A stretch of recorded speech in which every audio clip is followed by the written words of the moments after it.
సాధారణంగా విమాన సర్వీసులను వాతావరణం బాగోలేకపోతే, సాంకేతిక సమస్యలు తలెత్తినప్పుడు రద్దు చేస్తారు.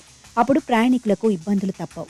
కొన్నిసార్లు ఎయిర్పోర్టుకు గాని, విమానానికి గాని థ్రెట్ మెసేజ్లు, కాల్స్ వస్తుంటాయి. అప్పుడు కూడా తనిఖీల కారణంగా ఆలస్యం జరుగుతుంది. అయితే తాజాగా ఓ ఎయిర్పోర్ట్లో చిన్న కత్తెర కారణంగా ఏకంగా 36 విమానాలు రద్దయ్యాయి. ప్రస్తుతం దీనికి సంబంధించిన వార్త సోషల్ మీడియాలో వైరల్ అవుతోంది.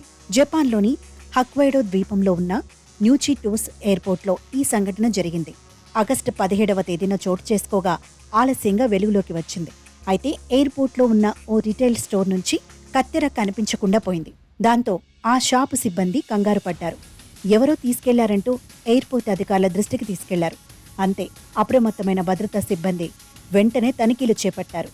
ఎయిర్పోర్టుకు వచ్చే ప్రయాణికుల తనిఖీలను ఆపి మరీ దాదాపు 2 గంటల పాటు కనిపించకుండా పోయిన కత్తెర కోసం వెతికారు. విమానాశ్రయం లోపల ఉన్న ప్రతి ఒక్కరిని చెక్ చేశారు. లగేజ్తో పాటు ఇతర చోట్ల తనిఖీ చేశారు.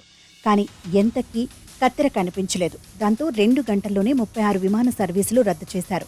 మరో 200కు పైగా విమాన సర్వీసులు ఆలస్యమయ్యాయి. ఈ విషయంపై ఎయిర్పోర్ట్ అధికారులు స్పందించి వివరణ ఇచ్చారు. భద్రతాపరమైన చర్యల్లో భాగంగానే తనిఖీలు చేపట్టామని అన్నారు. ఎవరైనా ఉగ్రవాది కత్తెరను దొంగిలించి దాన్ని ఆయుధంగా చేసుకుని ఏదైనా చేయొచ్చనే అనుమానంతోనే తనిఖీలు చేశామన్నారు. ముందు జాగ్రత్త చర్యగా కవర్ చేసే ప్రయత్నం చేశారు. ఇక్కడ జరిగిన అసలు ట్విస్ట్ ప్రయాణికుల ఆగ్రహానికి కారణమైంది. కనిపించకుండా పోయిన కత్తెర అదే దుకాణంలో దొరికిందట. స్టోర్ మేనేజ్మెంట్ వ్యవస్థ సరిగ్గా లేకపోవడంతోనే ఈ ఘటన జరిగిందని విమానాశ్రయ అధికారులు చెప్పారు.